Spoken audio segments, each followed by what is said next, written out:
कई साल पहले मैं जब दक्षिणी भारत में घूमने गई थी, उस समय एक रेस्टोरेंट के अंदर मैंने भिंडी की एक यूनिक सब्जी खाई थी।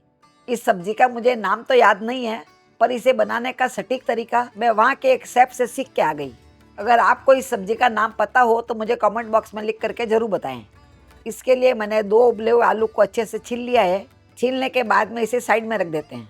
और यहाँ पर मैंने 250 ग्राम जितनी भिंडी ली है। भिंडी को भी मैंने साफ धोने के बाद में अच्छे से कपड़े से पोंछ लिया है। पहुंचना इसे जरूरी है। अभी मैं आपको बता देती हूँ भिंडी कैसे काट करके तैयार करें। तो भिंडी के ये पीछे वाला पार्ट और आगे वाला पार्ट थोड़ा थोड़ा निकाल लेना है और इस तरह से काट करके एक बार आप चेक कर लें, क्योंकि बहुत बार भिंडी के अंदर थोड़े कीड़े निकल जाते हैं। तो भिंडी के अंदर कीड़े नहीं होने चाहिए। इस तरह से हमने सभी भिंडी को काट लिया है और चेक भी कर लिया है। अभी इसे हम साइड में रख देते हैं। इसी के साथ यहाँ पर मैंने एक फ्रेश नारियल लिया है और आप देख पा रहे हैं यहाँ मैंने नारियल को पूरा साबुत निकाला है। हार्ड पार्ट में से साबुत नारियल कैसे निकालते हैं वो एक ट्रिक होती है। वो ट्रिक आपको सीखना हो तो मुझे कमेंट बॉक्स में लिख करके जरूर बताएं। ये नारियल आसानी से निकल जाता है, इसके ऊपर कुछ भी चिपका हुआ नहीं रहता है। अब इस नारियल को हम छील लेंगे। तो इस तरह से आप पीलर से छील सकते हैं, ये आराम से छीला जाएगा। पूरा नारियल निकल जाता है तो उसे छीलना आसान हो जाता है।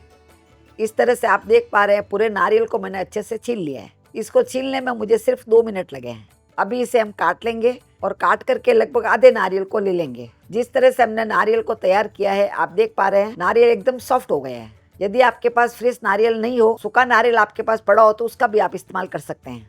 अब इस नारियल को इस तरह से तोड़ करके हम इसमें डाल देंगे। तो आप देख पा रहे हैं हाथ से ही मैं इसे तोड़ पा रही हूँ, ये इतना सॉफ्ट हो जाता है। अभी यहाँ पर मैंने आधा कप जितना हरा धनिया लिया है। इसके डंठल मैंने नहीं निकाले हैं क्योंकि डंठल इसके कच्चे हैं। डंठल पक्के हो तो आप निकाल सकते हैं। अब इसे मिक्सी के जार में ट्रांसफर कर लेते हैं। इसी के साथ यहाँ पर मैंने 3 हरी मिर्ची ली है। हरी मिर्ची को भी रफली काट के इसमें डाल देंगे। आधा इंच मैंने अदरक का टुकड़ा लिया है। अदरक के टुकड़े को साफ धो करके मैंने छील लिया है। इसको रफली काट के इसमें डाल देंगे। इसी के साथ इसमें 1 छोटा चम्मच जितना तिल डाल देते हैं। तिल से इसका टेस्ट बहुत अच्छा आएगा। और थोड़ा सा मैंने गुड़ लिया है। इसमें मिठास नहीं आएगा पर सारे फ्लेवर है वो ब्लेंड हो जाएंगे। और 1/4 छोटा चम्मच जितना दाना मेथी लिया है। दाना मेथी डालने से इसमें कड़वापन नहीं आएगा। आप सोच रहे होंगे एक दाना मेथी डालने से कड़वापन आ जाएगा, पर कड़वापन नहीं आएगा। इसका टेस्ट और भी ज़्यादा अच्छा हो जाएगा। पर आप थोड़ा सा ही दाना मेथी डालें, ज़्यादा नहीं डालें। करीब 15 से 20 दाने हो सकते हैं। अभी आधा छोटा चम्मच जितना इसमें राई डाल देते हैं और आधा छोटा चम्मच जितना ही जीरा डाल देते हैं। यहाँ पर मैंने 1 प्याज लिया है, इसको अच्छे से छील लिया है। और आप सभी जानते हैं कि प्याज और भिंडी का कॉम्बिनेशन बहुत ही अच्छा लगता है। यदि आप प्याज खाते हैं तो जरूर डालें, नहीं खाते हैं तो स्किप भी कर सकते हैं। ये मसाला खाने में बहुत ही स्वादिष्ट लगता है। अभी इसमें 2 टेबल स्पून जितना पानी डाल देते हैं और ढक करके इसे पीस लेते हैं। तो आप देख पा रहे हैं इसका बहुत ही अच्छा पेस्ट बन गया है। इसी तरह से पेस्ट बना करके तैयार करना है। अभी इसको एक बाउल के अंदर ट्रांसफर कर लेते हैं। थोड़ा सा इसके अंदर लगा हुआ रह गया है पर कोई बात नहीं, पर जहाँ तक हो सके पूरे पेस्ट को इसमें निकाल लें। अभी इसी मिक्सी के जार को मैंने धो करके वापस ले लिया है। अभी इसमें 3 लहसुन की कलियां डाल देते हैं। यदि आप लहसुन नहीं खाते हैं तो स्किप कर सकते हैं। लहसुन डालना आपकी इच्छा पर है। ये बड़ी कलियां हैं इसीलिए मैंने 3 डाली है। छोटी कलियां हो तो 4 से 5 भी डाल सकते हैं। यहाँ पर मैंने एक हरी मिर्ची ली है, इसको रफली काट के इसमें डाल देंगे। इसी के साथ आधा इंच मैंने अदरक का टुकड़ा लिया है, जिसको भी रफली काट लिया है, ये इसमें डाल देते हैं। एक बार ढक करके इसे पीस लेते हैं। तो आप देख पा रहे हैं ये अच्छे से पिस गया है। अभी जो 2 आलू को हमने उबाल करके तैयार किया था, ये आलू इसमें डाल देते हैं। आलू को भी रफली काट के इसमें डालना है। यदि आप आलू नहीं खाते हैं तो इसकी जगह पे कच्चा केला भी ले सकते हैं। कच्चे केले को आप उबाल करके छील करके लें और इसी के साथ इसमें 1 से 1.5 टेबल स्पून जितना पानी डाल देते हैं, जिससे ये स्मूथ पीस के तैयार होगा।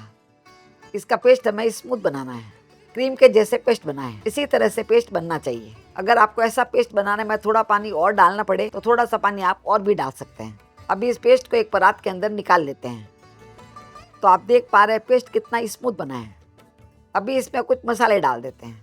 तो यहाँ पर मैंने थोड़ा सा चिली फ्लेक्स लिया है, ये इसमें डाल देते हैं। सूखी लाल मिर्ची को मैंने इस तरह से काट लिया है, जो चिली फ्लेक्स के जैसे हो गया है। इसी के साथ इसमें थोड़ा सा हरा धनिया डाल देते हैं। ये धनिया का मैंने पत्ती वाला पार्ट लिया है, जिससे इसका लुक अच्छा आता है। और आधा छोटा चम्मच जितना नमक डाल देते हैं। तो नमक आप अपने स्वाद के अनुसार कम ज़्यादा डाल सकते हैं। अभी सभी को अच्छे से मिक्स कर लेना है। यदि आपके पास चिली फ्लेक्स नहीं है तो इसकी जगह पे आप लाल मिर्ची का पाउडर भी डाल सकते हैं, पर हमने इसमें हरी मिर्ची डाल दी थी इसीलिए चिली फ्लेक्स हमें थोड़ा ही डालना है।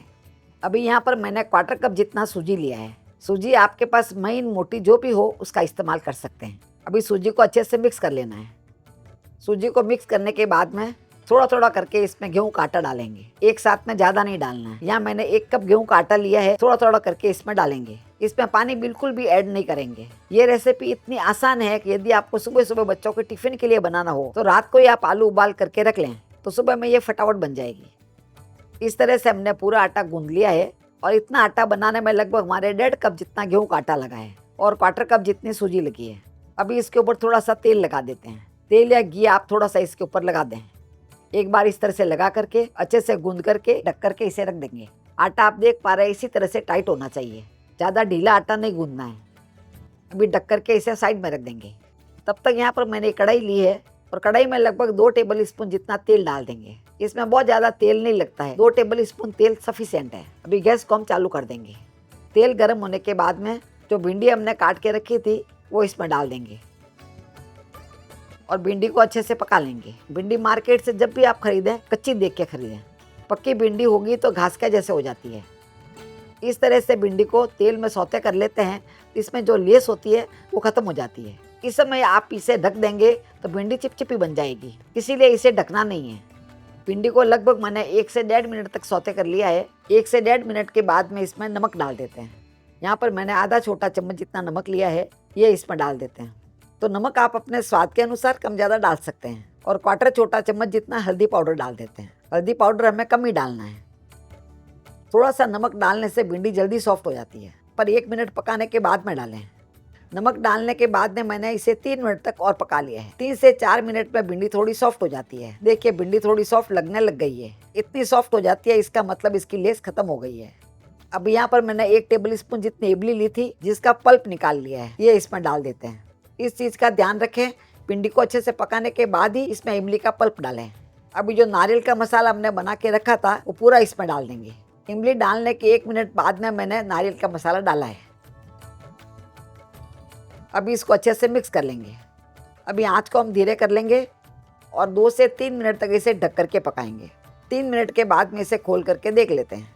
3 मिनट में आप देख पा रहे हैं भिंडी बहुत ही अच्छे से पक गई है और मसाले भी बहुत अच्छे से पक गए और इसमें से तेल भी छूट गया है। एकदम परफेक्ट भिंडी बनी है। भिंडी ज़्यादा गली भी नहीं है और भिंडी सॉफ्ट भी हो गई है। इसी तरह से सॉफ्ट होनी चाहिए। बहुत ज़्यादा भिंडी गल जाती है तो खाने में स्वादिष्ट नहीं लगती है, पर अभी तक भिंडी पूरी बनी नहीं है। अभी यहाँ पर मैंने एक बर्तन के अंदर थोड़ा सा घी गर्म किया है। आप चाहे तो इसकी जगह पे तेल भी ले सकते हैं। अभी इसमें 1/4 छोटा चम्मच जितना हींग डाल देंगे और आधा छोटा चम्मच जितना जीरा डाल देते हैं और 1 लाल मिर्ची को मैंने 3 टुकड़ा में कर लिया है। इस तरह से करके इसमें डाल देंगे। ये हमने रेस्टोरेंट में खाया था और रेस्टोरेंट वाला ने हमें बोला था इस तरह से छौंक करके आप बनाएंगे तो इसका स्वाद बहुत अच्छा आता है। अभी इसको अच्छे से मिक्स कर लेते हैं।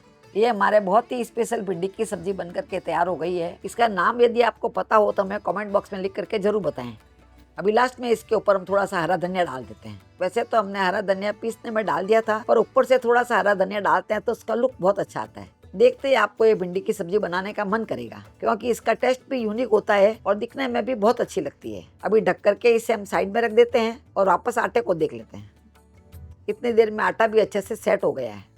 थोड़ा सा इसके ऊपर आप घी तेल लगा लें, लगा करके एक बार इसे गूंद लें।